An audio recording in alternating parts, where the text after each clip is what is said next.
Good evening and welcome to the Wednesday episode of the Hog Talk podcast presented to you by Vision Exteriors, live from the Sterling Soap and Roastery Studios, part of the Believe and Buzz Radio Network, where you can hear us on 106.7 each week in Central Arkansas. All live shows are presented to you by Arkansas Brewing Company in downtown Ozark. I am Porter Hayes. Alongside me, as always, is Adam Hall. We're also brought to you by Bet Online, the world's most trusted betting platform for all things sports. Think you know your stuff? Get in our winner-take-all $200,000 NFL Survivor pool this season. When the game's over, head on over to the website and get in on the action of blackjack, poker, or unwind with one of our over 150 slot games. Head to the website today and don't forget to use the promo code BLEAV to get in on the action. Bet online, the game starts here. Few days away from the Battle of the Boot. I know there is some uneasiness when it comes to the status of who's going to be the quarterback. I know we talked about this on Sunday about going into the bye week. This is a perfect week to have a quarterback issue if there was indeed a quarterback issue. Malachi Singleton's had plenty of time to get the reps that he's needed.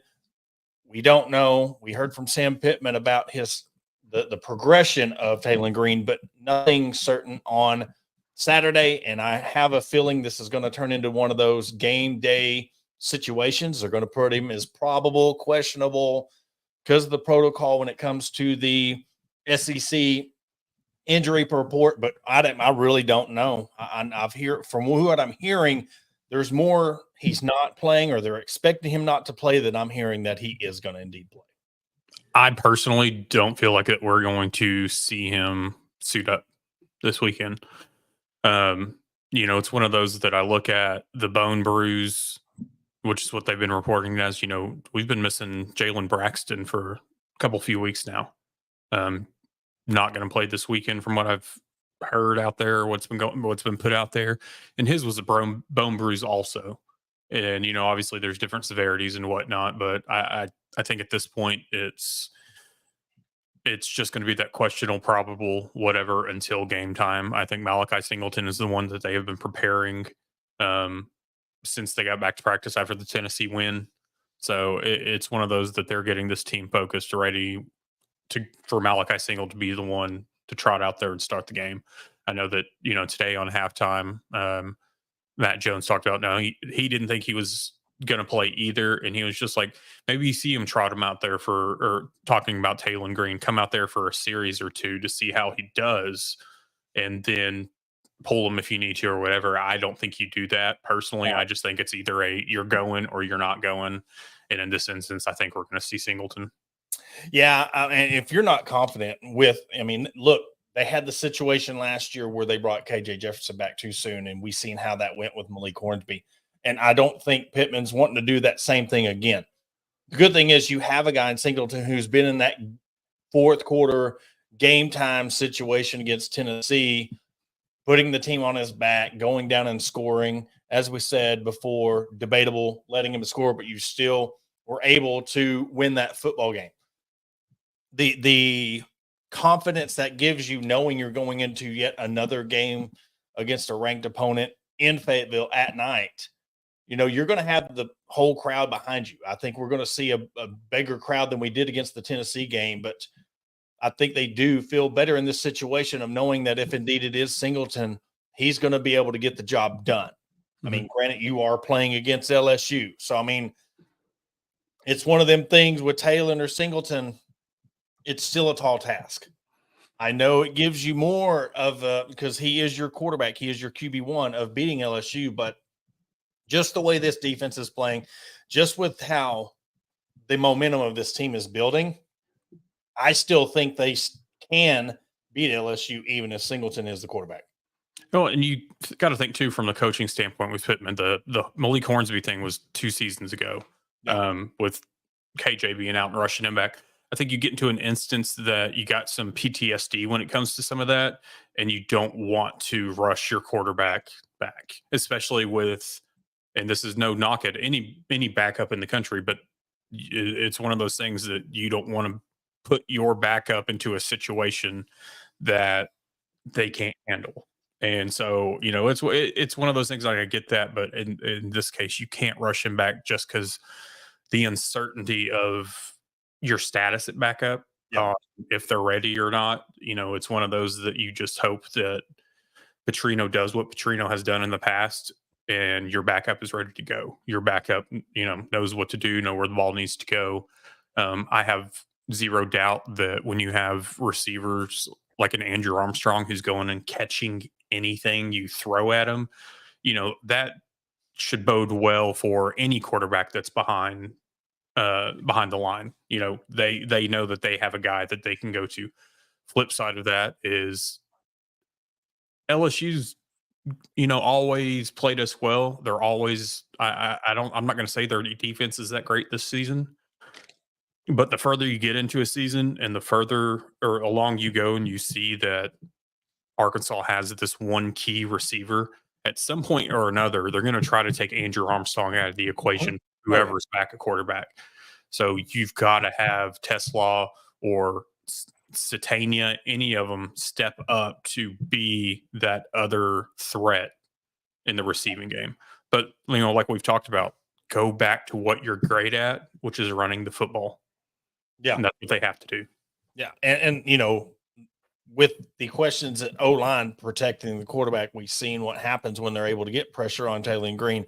Look, if he's not healthy, you don't, it's risk over reward. You don't want to risk him being done for the season opposed to you give him just another week to get ready, because look, you still have some games coming up left. I mean, granted, you could drop this game against LSU and still win out and have a very good season. So it's not like, hey, we got to get him in here, the season's over with. You're sitting, at a perfect time, perfect record to sit there and be like, okay, Malachi is going to get it done. I mean, I have more confidence in this team than I did last year at this time because of the team we have. The defense is better. The only thing that gets me is, say you do trot him out there, that defensive front comes after him. We're talking to Blake Ruffino on Sunday about it. They have the most sacks in the SEC. I mean, they're going to come after him. So you're going to have if he is indeed hurt, wounded, and just the pressure, not knowing, because they're going to try to bring it from different angles. They're going to try to confuse this offensive line. So do you risk taking him out there, taking another shot to that knee? He might be a bruise, but what if it turns something else? I just don't think you do it in this setting, but not saying that it's end all be all, because I still, like I said before, have the confidence that Singleton can get this done with his legs and his arm to do enough that makes this a game. Well, and then looking ahead and not trying to, look too far ahead or predict what's going to happen, but you've got Ole Miss or Mississippi State and then Ole Miss, the two games following LSU. Then you've got another bye week, because now we have those 2 bye weeks in college football. And, it's one of those that, say if you drop this game, you come back strong against Mississippi State. I'm not trying. I mean, it's any given Saturday in the SEC. We've seen that. So, Mississippi State's not going to be a gimme. And then you've got another tough battle at Ole Miss. Mm-hmm. So, it's one of those that, or Ole Miss coming to Fayetteville, I think. But it's one of those, it's kind of like, can you, let's say, take 2 out of the 3? I mean, obviously, taking all 3 would be great. Three more wins. But can you take at least 2 out of the 3 before you go into that bye week for that final stretch of your last 3 games? And I think that that's what needs to be kind of on some of their minds. You don't want to look too far ahead when it comes to the game in front of you, but from the aspect of when you're kind of bring guys back from injury, you got to kind of look at those things. Can we get by another week to try to get to that bye week? Yeah.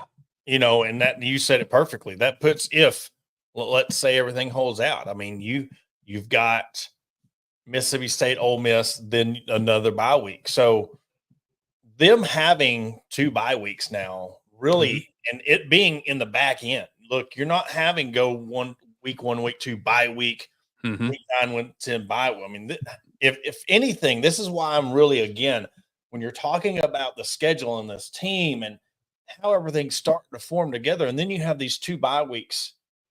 One, even if Taylor doesn't come back, you're still giving Singleton more room to grow. more reps. And this defense is salty. So it's not like he's not going up against a banged up defense or a horrible defense. You look at the schedule and what they got coming up. I mean, it's for a 4-2 team. Like you said, you drop this, you're still 4-3 and 2-2 in the conference. You're still above what you were last year. And then you got Mississippi State, Ole Miss, then Texas, La Tech, Missouri. So it's still going to be a gauntlet whether he plays or not. It's still going to be a gauntlet, but you're trying to look at the end game of we want him to be in the best spot to finish out this season. So whether that be he plays or not, and then again, we don't know the extent of, they say what got me to really lean towards him not is when he was saying, well, his progression. I'm impressed by his progression. That doesn't say anything about his playing time or his status, but I just don't, unless they just trot him out and surprise everybody at game time, which they might do that. I don't see him playing. Well, then looking at like just other little things like I just looked at the line beforehand. We've gone from I think 4.5 opening in favor of LSU to now we're down to 2.5. And so over the course of a couple of days, it's dropped another point. And I'm like, Vegas usually knows something when it comes to a lot of this stuff. And so it's making me wonder, do they think Talon's coming back, or are they trusting this defense against LSU's offense a lot more than some people may be? Yeah.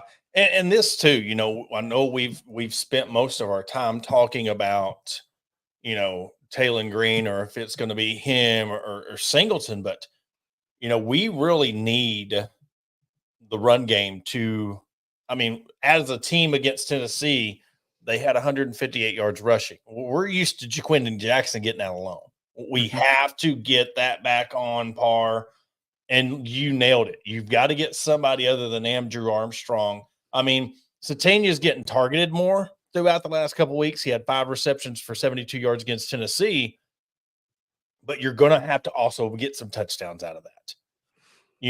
That's what you're going to have to capitalize and get some scores through the air. But even Jaquindon Jackson against Tennessee, 2 receptions. You got to get Tesla in there. You've got to get to the point to where I think we're at the point now we know that the line needs the tight ends to block. I think we're at that phase. We're at a very important part of the season. Now, if they just throw a little surprise out there and catch LSU off guard, but I just don't think with this type of team in LSU, they're going to be looking for everything because they know Bobby Petrino. And that's the downfall of him being so infamous in the SEC and Division I. They know his mind is going to be trying to throw you off. So they're going to be playing like a reverse psychology type of deal, but you're going to have somebody else get up and step up on the receiving game. And you're going to have Jaquindon Jackson get over 60 yards rushing. You're going to have to get about, like Brett Bielema used to have the 200. You're going to need 300 and 200, I believe, offensively to beat LSU. And we'll see with the offensive line. I think they have switched Harris and Blackstock guard and tackle. So, hopefully that's some of these issues. I know a lot of us have felt like that Blackstock has been a bit slow on the line so far this year. So maybe that shift helps. I think that at some point you're going to have to figure out how to get a tight end pass here and there. And you don't want to obviously make it to where they're expecting it. I don't think anybody would expect it at this point, but you've got to get them involved somehow in the passing game. And, I think that if you're talking about the yardage, the 300, 200, 200, I think if you can hold, and I'm going to echo Matt Jones today also, if you can hold LSU under 30 points, then the game is going to be in your favor. Yeah, and I pushed that out there too much. Said expecting 300 yards passing against LSU. I shouldn't have said that, but no. Let's go 250, 250, or I'll even take 200 yards rushings and no turnovers. That's a big key in. I will take that. I think that's going to be a biggest part of this. Don't turn the ball over. I think Singleton's biggest thing, if it's first through third down, if you're in any kind of rushing, you just throw the ball away. Don't try to force something that's not there because that one throw can cost you the game. and it gives LSU an extra possession or a sack. I mean, fourth quarter, look at Texas A&M game. You hold on the ball, hold on the ball, fumble. You can't risk to have that type of game. But I'm interested to see really how much he's grown from the Tennessee game and see what happens if he is indeed the quarterback there. Mm-hmm. And you hope that maybe that game gave him a little bit of confidence, a little bit of swagger coming into this. I think that the team is surrounded. I mean, his touchdown, it was the ended up being the game winning touchdown, but the excitement of the team coming to celebrate with him afterwards, I think, was a telltale sign of the confidence that they have in him. So I'm looking forward to it, and going back to the throwing away passes or getting rid of the ball. As much as people, including myself, used to complain about Brandon Allen, just go back and watch some of his games when it came to just getting out and throwing the ball away. There was times where like you keep throwing the ball away, you're not going to complete a pass, but you would rather him throw the ball away than throw an interception.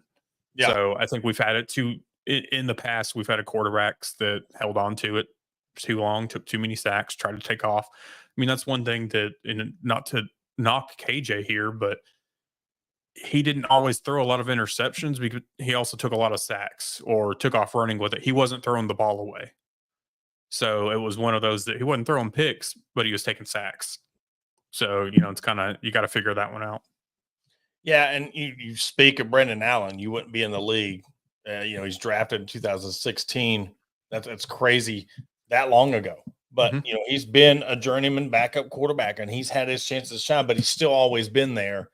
You don't get that way if you don't have those NFL type skills. And you're talking about just knowing when to throw the ball away. That's an NFL type play. Just knowing, instead of trying to make something happen, you're not risking it for your whole team. But moving on to basketball, SEC Media Days kicked off. Cal, again, I can't stress enough. We talked about it. Them trying to get him to talk once again on why he left Kentucky. Look, I understand you want to get these clips for SEC Media Days, but man, I just think that's a lazy question. You've heard it over and over and over. For him not to even, interest in it, he went on about, this is what I want to do with my time on mic. I know he's a seasoned coach, but I was very impressed on how he handled that, but yet disappointed that was even a question. Hearing it, I guess anymore, I'm not shocked by it, but at the same time, I look at it like, y'all are professionals in what you do when it comes to these media days, doing asking questions in the interviews and this, that, and the other. Why did you think that, is this all you had to come up with, was to ask him? You had all this time to prepare for it. One thing I took, and this is going back to one of Coach Cal's first pressers at Arkansas. It was after the introductory one.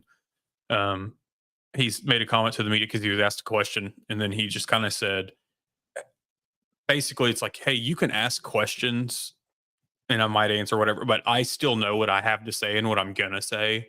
And so it's basically, I may not answer your question and I may go on this story, but there's a point behind it, point to it, whatever. And, I was kind of just waiting for something like that, but he just point blank period. Like, I'm not here to talk about that. I'm here to talk about my roster, my team, my school, and that's where he wanted to go with it. Let's not talk about the past. I know that Mark Pope was asked about it too. And I'm just like, why are you doing this to these guys? Because it's easy. It's lazy. That's what I'm saying. They're more because they want to get their clip of them asking them the same question that has been asked. And again, you could tell they've been asked that question a million times because the answer was rehearsed. And it's just like, because they've had to answer it so many times. I got to give Pope credit for that though. I mean, he did give him his credit, but you could see both of them just like, come on, ask something else other than, oh, what's it like this and that, and it just blows my mind because everybody else is like, what are you going to get out of that answer that we didn't hear 6-8 months ago? I mean, just be real. They want to get a soundbite. They want to get something, or like you said, get their clip of one answering, the other clip of the other, try to get something that you can get clickbait with, you can get the reaction with. If I was to ask him anything about the move or anything, I would ask him, what was it like the first time you put that Razorback gear on and looked at yourself in the mirror and seen yourself in a Razorback anything and be like, okay, this is real. Like that's what I would, if I was asked him anything on his mindset or anything about that, that's what I would ask him, because I think that would be an interesting answer. But again, I don't know if anybody else has asked it. I'm sure it has, but that's what I would want to know. I haven't. I mean, I'm curious because it's nothing that we haven't heard yet. But and even for fans, Yeah. being the guys that we have a group text, like I'll send a video, a clip, a graphic that we've made or whatever, something from a press conference, and they see Coach Cal and they see the Arkansas logo, and a lot of us are still just in shock. Kind of, it's just like, wow, this is so weird. Like you're getting used to it, but at the same time, it's just like, is this an alternate reality that we're in right now? Yeah. But and it was listening to again on halftime today. I mean, some of them, I think Dudley Dawson came on in the afternoon, and they were like, you get 8 to 10 years with Coach Cal. What do you see? What is successful? What do you see happening? And I mean, it's kind of across the board. If you say if you did 8 years, you've got potentially 3 Final Fours and a national championship. And I mean, and that's, in all honesty, that's where they see things. And it's hard to say no, that's not going to happen. But a lot of people think, I feel like, that Coach Cal is ready to get one more, which obviously they're all ready to get one, but he's ready to win another before he retires, and it's going to be here.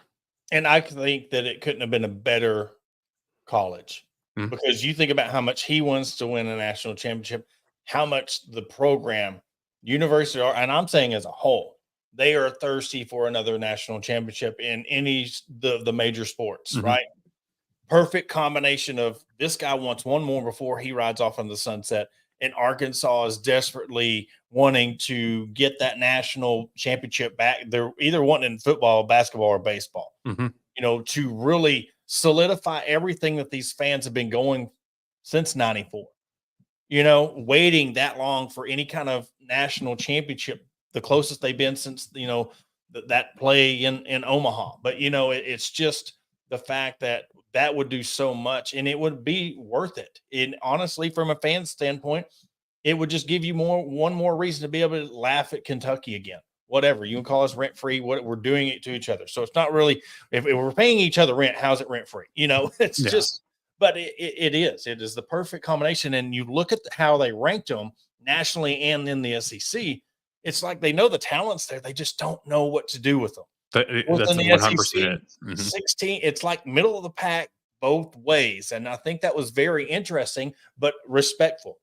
I mean, the fact they know they're going to be good, they just don't know how good they are. So you put them 4th in the SEC, 16th in the country. Now, how they get off to a slow start or where they end up, that's yet to be seen. But I think they nailed it. I mean, because again, they're going to be good, but how good are they going to be?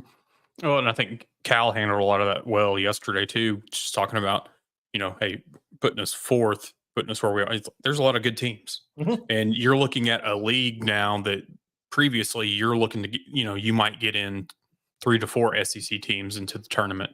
Now you're looking at 10 or 11 teams getting into the tournament.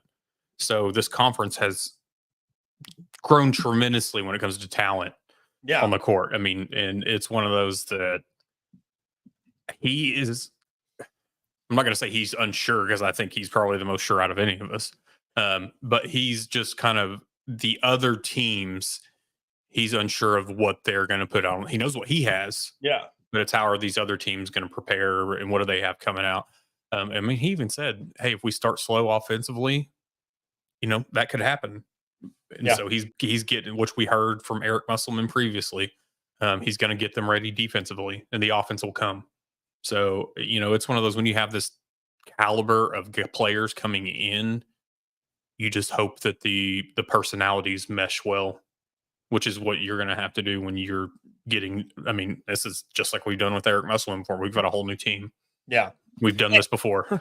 And you brought it up, Cal. I mean, again, he knows what he has talent-wise, but if anybody knows better than him, I don't know if there's anyone out there when it comes to the puzzles there, but you don't know how it's going to come together. So he could speak and say, man, we got a lot of great guys. I'm really hopeful for this team, but I guarantee you, even he doesn't know how this is going to come together. He knows they're going to be good, but how good? I mean, that's the key.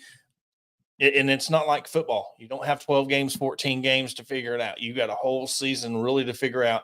You have a whole non-conference really in the grand scheme of seeding and what it comes down to. Yeah, it might matter, but if you start taking off in conference play and you lose 3, 4, 5 games in conference play, your non-con's not even going to matter. If you perform in the conference and conference tournament, I mean, yes, it matters on growth, but I'm not saying drop all your non-con games and then win all your conference games. But it's going to have a huge impact. We've seen it with Musselman teams starting in January, February, and March, going from are they going to make the tournament to now they're a 4 seed or a 7 seed. I think looking at like what we got Kansas coming up in 9 days, take from the fan standpoint, take the Kansas game, take the TCU game on November 1st as kind of a measuring stick of where you're at. Like you said, you've got the non-conference to figure things out. We've seen what beating a top team in a exhibition charity game does. We saw it last year with Purdue. Then we go in and we beat Duke not too long, much longer after that. And then look what happened. So It's one of those that take it game by game. There's going to be negatives. There's going to be positives. But you've got to give this team time. Yeah, and you said it perfectly too. They could beat Kansas, and then again, that doesn't. We've seen what happens when you beat a number 1 team and you don't even make the tournament. But I think Cal is. We're going to see a different team, and I really want to pay attention. I want the fans, the media, to really pay attention. The approach of how this team is coached, the approach of hey, let's have a poll over and under on how many technicals Cal gets this season. I mean, you think about what we're used to seeing. He's still animated, but he's not near as animated as Musselman. We're looking at compare how this team is coached when they come off the court, how they're coached when the other team goes on a run. I just don't. I think we're going to see a different style of coach, and I think in the long run, we're going to see why this team is going to perform better under Cal and this talent than what we've seen in the past. I want to take a big cue of that, talking about the coaching and whatnot, is how are your players reacting when they're on the court when these things don't go your way? Because even, last year especially, we saw it with the multiple technicals across the board from players. It wasn't just the coach at that point in time. It was your players are getting technicals on top of that. Yeah. Whether it was Devo or Mekhi Mitchell or whoever else was getting. I mean, it was just a lot of unnecessary things. I feel like just the comparison of personalities with Coach Calipari and Eric Musselman is a simple, I'm not going to say more professional, but in a sense, it is more business-like. Oh, yeah. It is more of he's going to let him handle things, let him go talk to the refs, let him do your bidding. You sit over there with the assistant coaches and y'all group together. Yeah. Let me be the bad guy in this. Let me take the heat. You go over there. And I think it's a sign of if you've lost your team when your players start acting out like that too.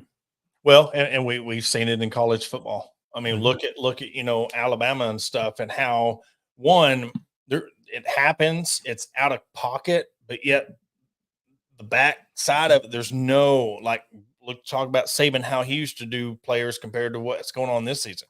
It's just like, well, we'll look into it kind of thing. Like, it's just, they know there's really no repercussion for that when it comes to internal issues. So they're going to act that way. And I think also, Musselman was the type where you talk about professionalism. I mean, yeah, when everything was good, it was good. When it was bad, the immaturity come out. And we can say that because, anybody, you don't throw the tantrums you did. And I think lead by example. They're going to see how he handles himself in those situations. And speaking of Cal, and they're going to respect that. Hey, look, I'm trying to get to a national championship, but I'm trying to get the NBA. All these NBA GMs, he's got everybody in his back pocket from NBA. He's got everything. You want to go to the NBA, you go to Cal because he knows everybody and he can get you there. Mm-hmm. But your on-court attitude has a lot to do when they go to these interview rooms and they go to talk to you. and they watch your game field, are they about to invest millions of dollars in you if you're acting out? And I think that we're going to see a different team. Mm-hmm. And I think, one thing too, bringing in a few guys from Kentucky that know how Coach Cal operates, I think will kind of be a saving grace for the new guys. They could kind of pull back the reins if they're overstepping a little bit, or maybe if they don't quite understand why Cal's doing something. You've got DJ Wagner or Theo to pull them aside and be like, "Hey, this is why he's doing this." Mm-hmm. There's an end game here to all of this.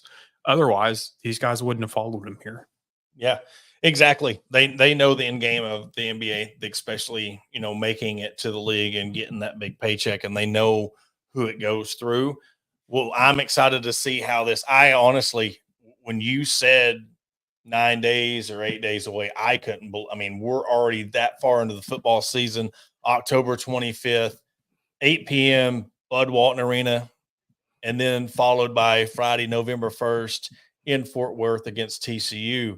It's here. Mm-hmm. And I'm telling you right now, Adam, I mean, the perfect thing, you look at how this lines up.